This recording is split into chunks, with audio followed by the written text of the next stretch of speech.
It's a real pleasure to have you here, and I also have to extend my greetings to the members of the European Union and the South African delegations made up of our ministers and deputy ministers and officials.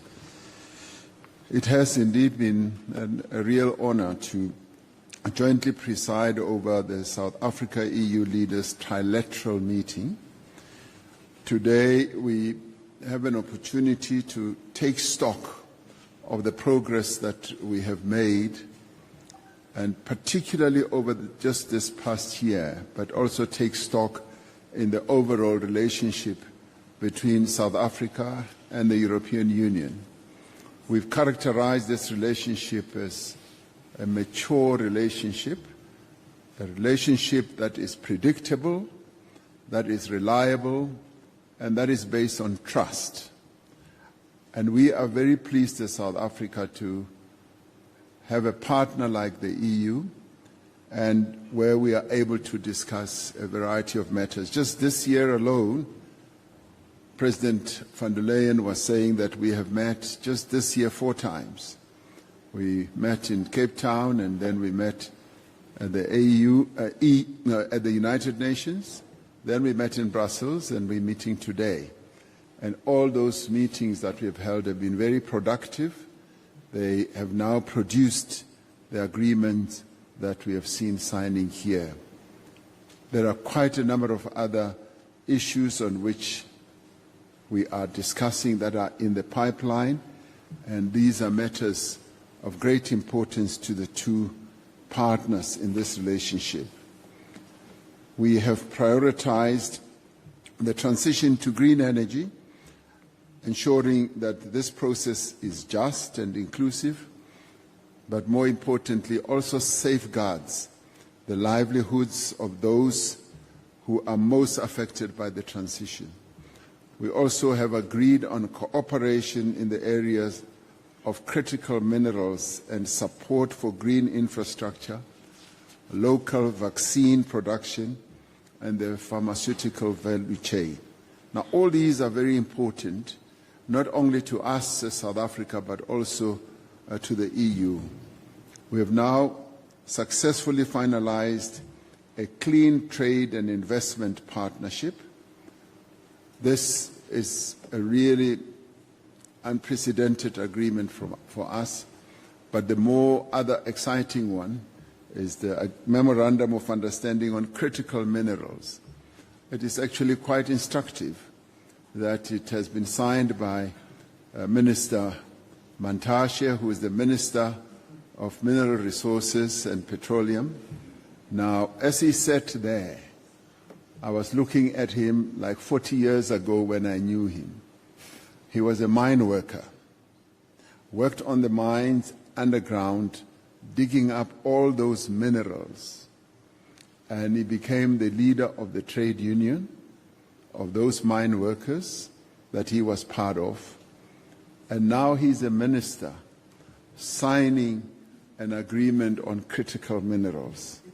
Now, this is history-making, absolutely history-making.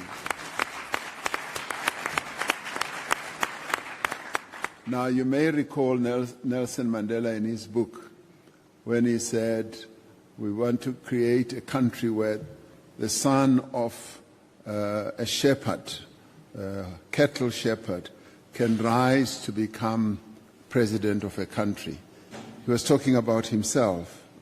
Now, today we witness how a mine worker who worked underground in a mine today can sign an agreement with Europe, with the European Union, on critical minerals. But the substance of that agreement is what is important. It is important to note that we are signing an unprecedented agreement. We've never really fully signed such an agreement where two partners agree that we are no longer going to rely on extracting minerals only. We will want to extract those minerals, have them processed at the point of extraction, add value to those minerals so that South Africa begins to move up the value chain of beneficiation. That is the unprecedented nature of this agreement.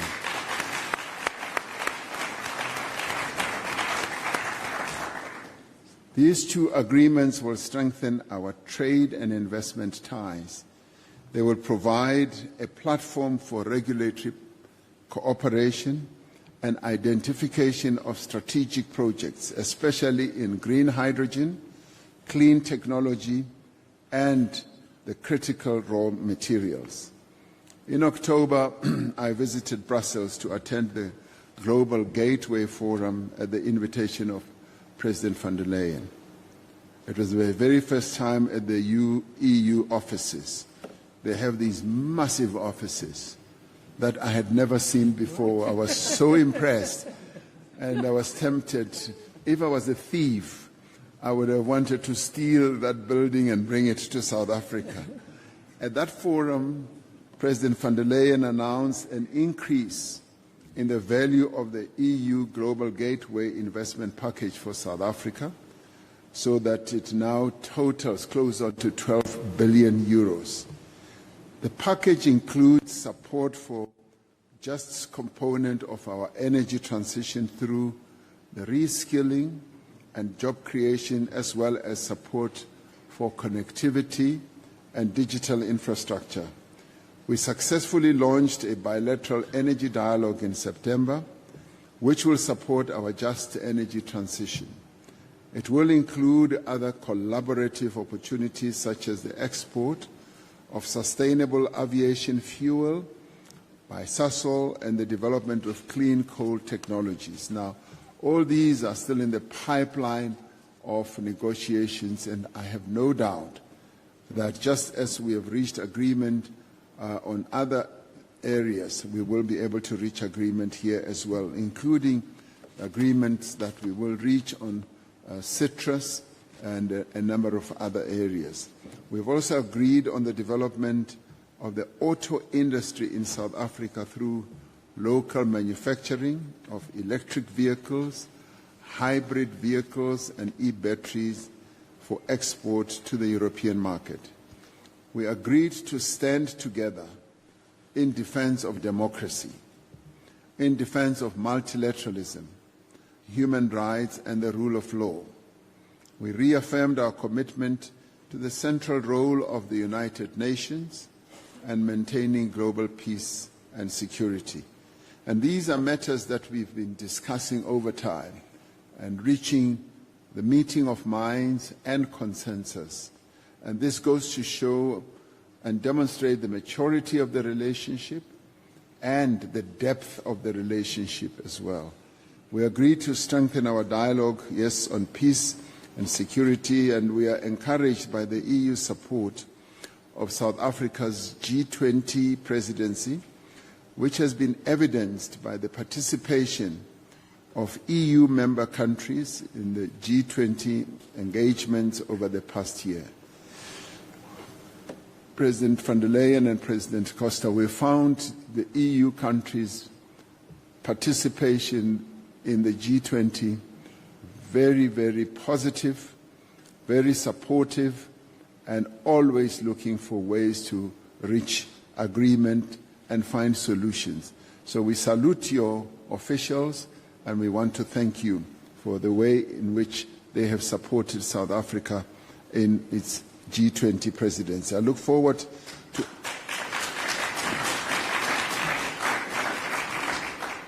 Thank you for that. That was nice. I look forward to attending the EU-Africa Summit in Angola, which will start on Monday. I'm sorry that we're going to put it to a great deal of work and travel, but it is the work that we have to do. We will use the opportunity to advance the AU's Agenda 2063 in Angola and the EU's Global Gateway strategy in support of sustainable development across Africa. Now, on behalf of the government of the Republic of South Africa and the people of South Africa, it has been a pleasure to have both of you here today prior to the holding of the Leaders' Summit on Saturday. This meeting affirms our commitment to continue building a mutually beneficially strong relationship between the European Union and South Africa. So we thank you and welcome to South Africa, and I hope your stay is a pleasant one. Thank you very much. I hand over to you now. Thank you very much, President Ramaphosa, dear Cyril. Thank you for your warm welcome here at Joburg.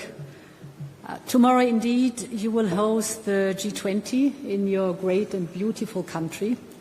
And this will be the first G20 summit to take place on African soil, the first since the African Union joined as a permanent member.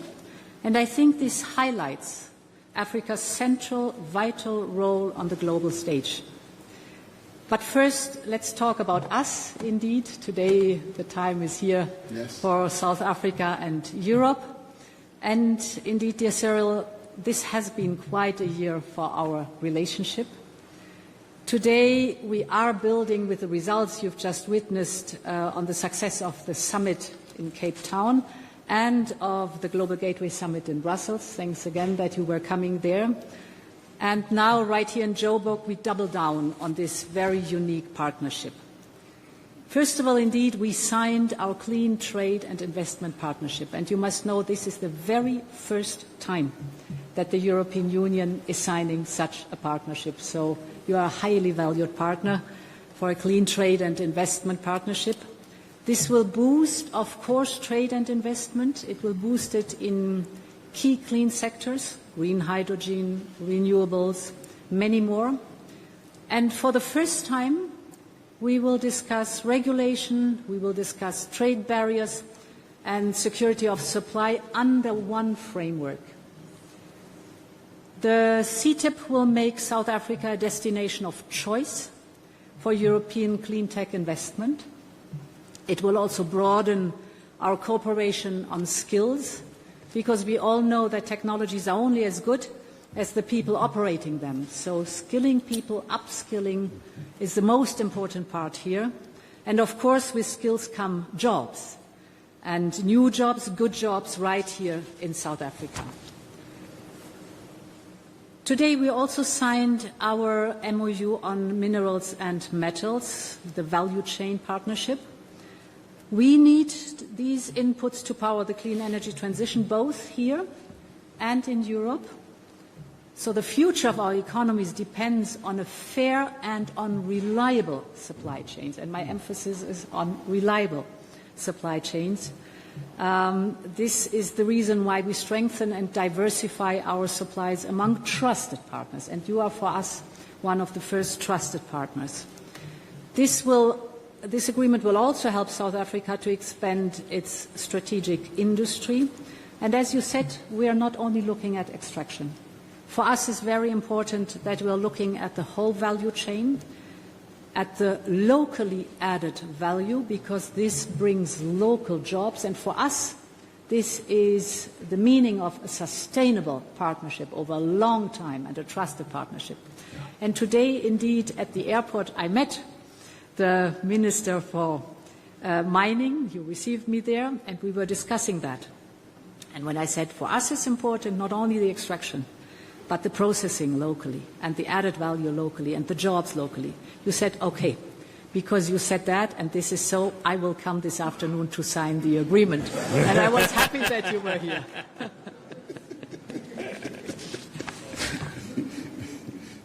We are also delivering, as you said, on our 12 billion global gateway investment package. And today we've signed 3 new major projects. First, together with the European Investment Bank, we are investing 350 million euro to modernize South Africa's infrastructure, both in transport and in energy. And this includes support for Transnet's decarbonization under the Just Energy Transition Partnership. The second part is we're launching a 330 million euro financing package to strengthen the value chain for critical raw materials, as we just discussed, but also green hydrogen, e-batteries, electric batteries. And the third part is we're investing 70 million euro in South Africa's pharmaceutical and vaccine production. And this is a real success story, because I remember, Cyril, during the pandemic, how much we were discussing how we can make sure that the production, the development and the production of vaccines for Africa takes place in Africa. And indeed, COVID-19 showed us how important this vaccine sovereignty is. And here is now the result. It's up and running. So really, I thank you for the excellent cooperation we had on that topic. Finally, we're teaming up not only for South Africa, but for the whole of Africa. 1 year ago, the two of us launched the Scaling Up Renewables for Africa campaign.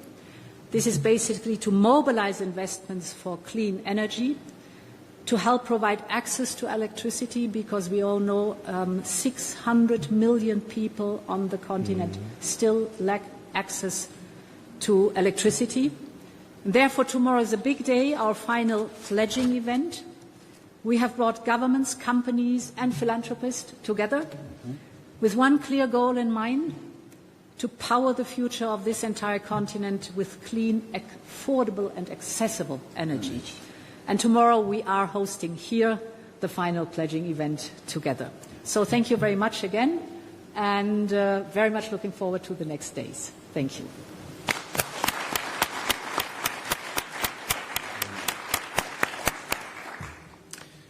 Mr. President, dear Cyril, dear Ursula, first of all, I would like to congratulate the South African authorities and the Commission for the work that you have been since our summit 8 months ago in Cape Town. It's very impressive, the capacity that you show to translate in concrete projects what we have agreed and our ambitious common partnership.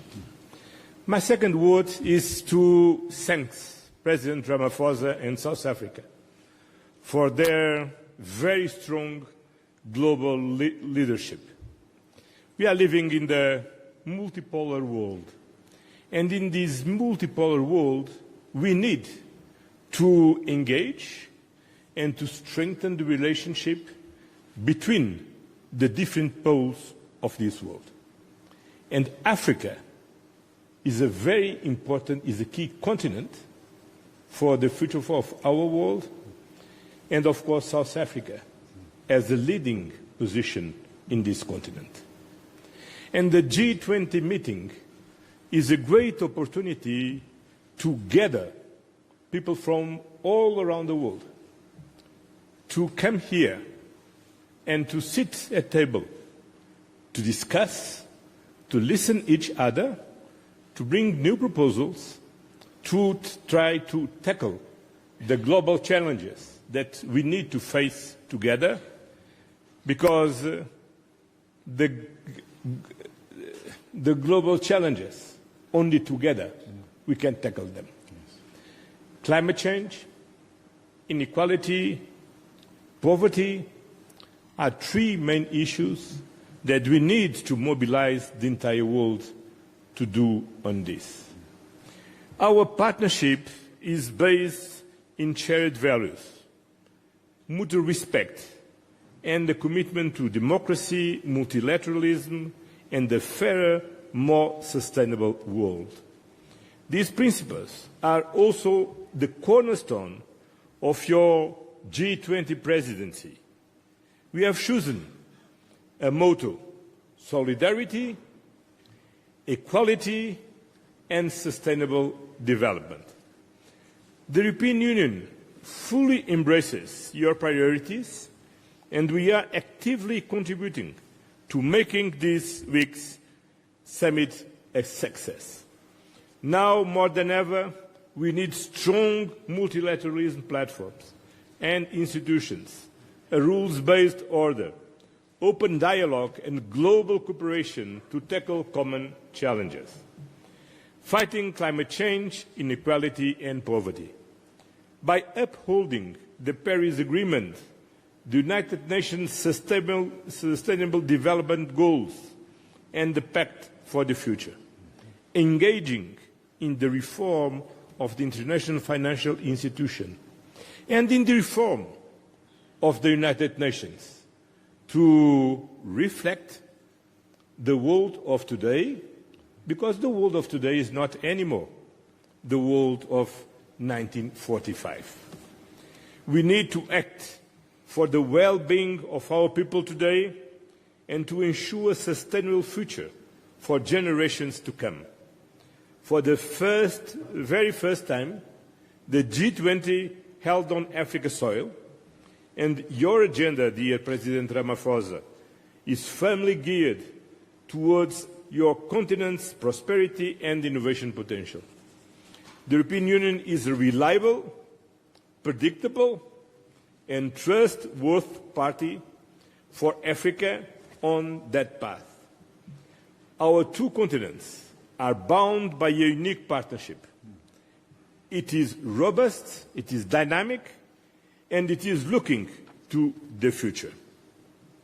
As you said, next Monday, we will hold our 7th European Union African Union Summit in Luanda, Angola. And with a clear purpose in mind to strengthen and enrich our cooperation, to make our natural connection even stronger, and so that we can grow together and protect each other. Dear President, I look forward to welcome you, together with my friend President João Lourenço, there next week. Until then, thank you once again for hosting us here in Johannesburg, and all the best for our G20 meeting tomorrow. Thank you very much.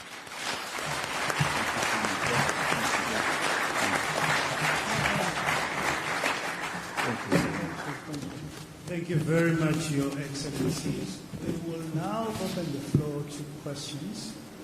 However, due to time constraints, we're only limited to 2 questions, I'm afraid. We'll start with Henry.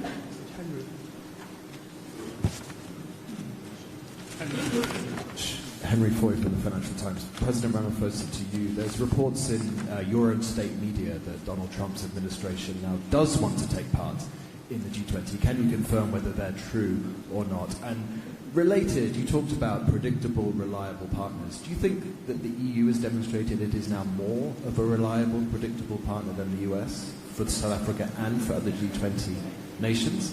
And to the 2 EU presidents, related to that, you've talked about how Trump's presidency and the tariff war has made the EU look for new friends, that it wasn't working close with in the past. Has the way Trump has dealt with the G20, and particularly South Africa, helped make deals like today happen, which, as you said, have come together in the last 8 months only?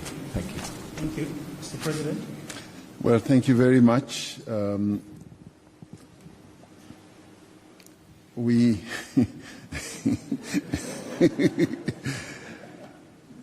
have received notice from the United States, a notice which we are still in discussions with them over, about a change of mind about participating in one shape, form or other in the summit. So the discussions are still ongoing. This comes really at the late hour before the summit begins. And so therefore we do need to engage in those types of discussions to see how practical it is and what it finally really means. In a way, we see this as a positive sign, very positive, because, as I've often said, boycott politics never work. It's always best to be inside the tent than being outside of the tent. The tent is the G20. All countries are here, and the United States, being the biggest economy in the world, needs to be here. So it's pleasing to hear that there is a change of approach, and so we are still discussing how that will manifest. On the issue of relationships, we as South Africa focus on the bilateral relationships that we have with various partners in the world, and we are not in the business of comparing one relationship against another. We deal with our relationships on a bilateral basis, and the multilateral side of relations happens either at regional bodies, continental bodies, or global bodies, which is at the multilateral level. So it's not for me to even say this relationship is better than the other one. What I can tell you, as I said earlier, is that Europe, the EU, has been our partner for years. The relationship has matured. It's reliable, it's predictable, and it's based on trust. And we've used this relationship to resolve many problems that may have been regarded as intractable. And so both of us have a deep commitment to making our relationship work on an ongoing basis, despite challenges or problems that may come our way. So far, it's been smooth sailing, a relationship between South Africa and the European Union. Thank you. Look, first of all, we are very glad to be here. First of all, to continue to work on our bilateral relationship with South Africa, but also to participate in the G20 meeting. The G20 is a very important platform of dialogue from different countries, different people from different parts of the world. And the European Union believes in this multilateral system, in the international rules-based order.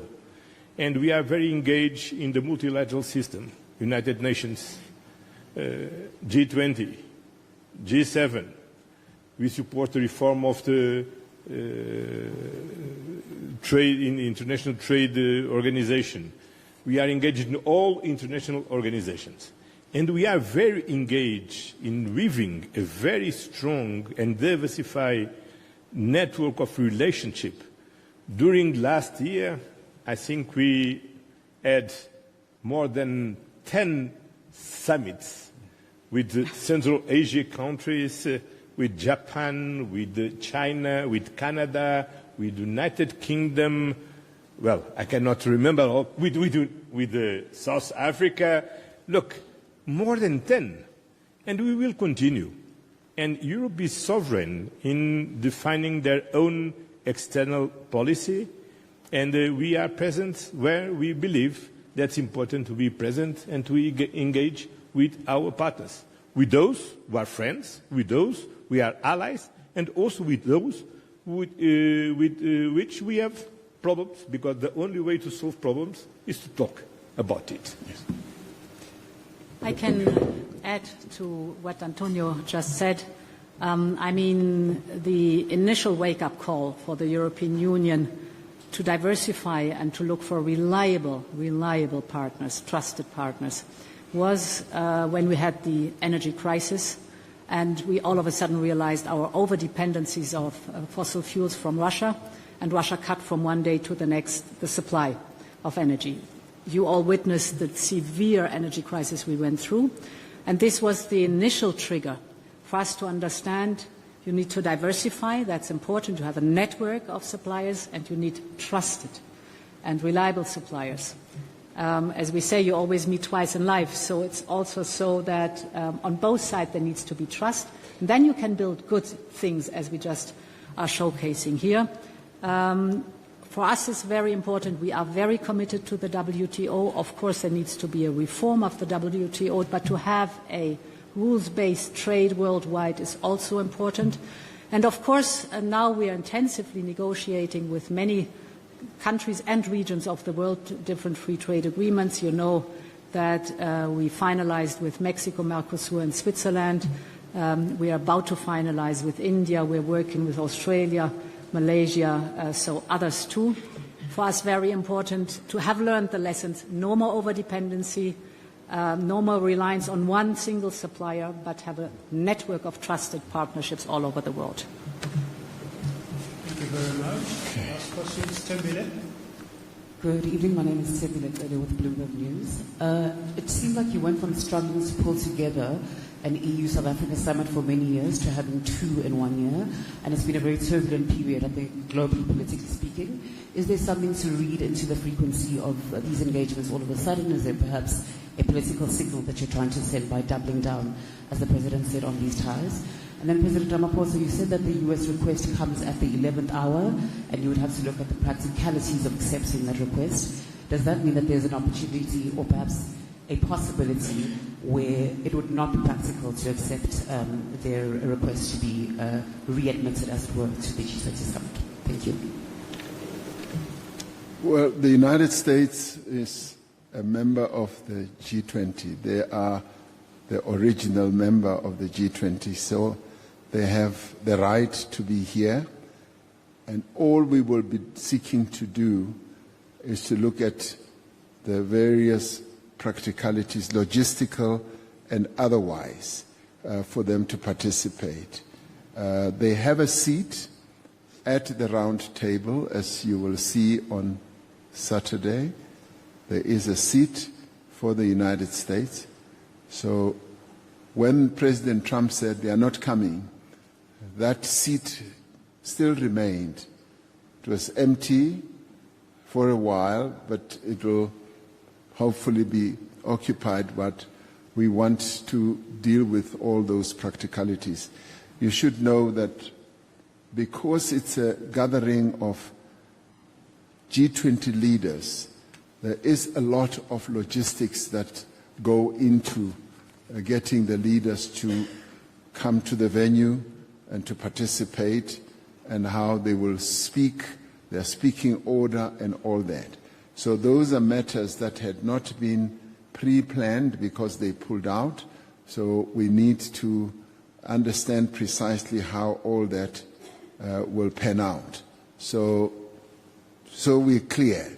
The United States has a right to participate in the G20, and much as they notify us at the 11th hour, we still need to engage with them to understand fully what their participation at the 11th hour means and how it will manifest itself.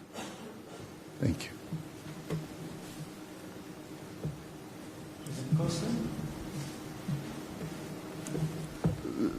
He'll tell you that very little to say. I think the President Ramaphosa said everything. Thank you very much. That brings us to the end of this media conference. Peter has a question. Peter, okay. Thank you very much, Mr. President. I wonder if you could clarify to the extent that you can. You said you're trying to establish what exactly the role is that the US wishes to play. I understood that they have asked for the Charge d'Affaires in Pretoria to participate in a handover ceremony, but you're implying something much more deep and extensive than that. And if you could perhaps give some idea of exactly how far that participation might go. Thank you. Well, Peter Fabricius, you seem to know things as they happen. So there was another communication which came as we were seated here in this bilateral meeting. So we're still digesting that one. It's now seemingly moved away from the charge just receiving the role that they must now play to also something else. That's precisely what we are now examining. You tend to know too much, Peter. Thank you very much, Your Excellencies. Your Excellencies, if I may ask you to please remain there and just indulge me for a moment. I'm informed that there was a signing, another symbolic signing that was erroneously missed. So I'd like to call forward our development partners from Germany, the DBSA, IDC, to please proceed to the board to sign the beginning, rather, of the projects on minerals and green hydrogen. IDC, DBSA, and our German development partners, please proceed to the board. Thank you very much. Let's give them a round of applause.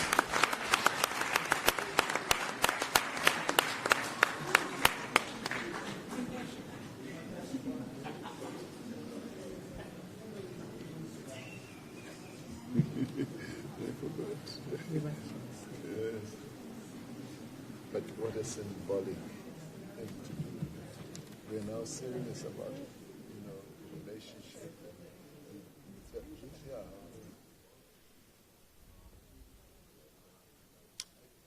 Thank you very much. A final round of applause. Thank you very much. Your Excellencies, ladies and gentlemen, this brings us to the end of this media briefing. You may take leave of us. Thank you very much. Thank you, ladies and gentlemen.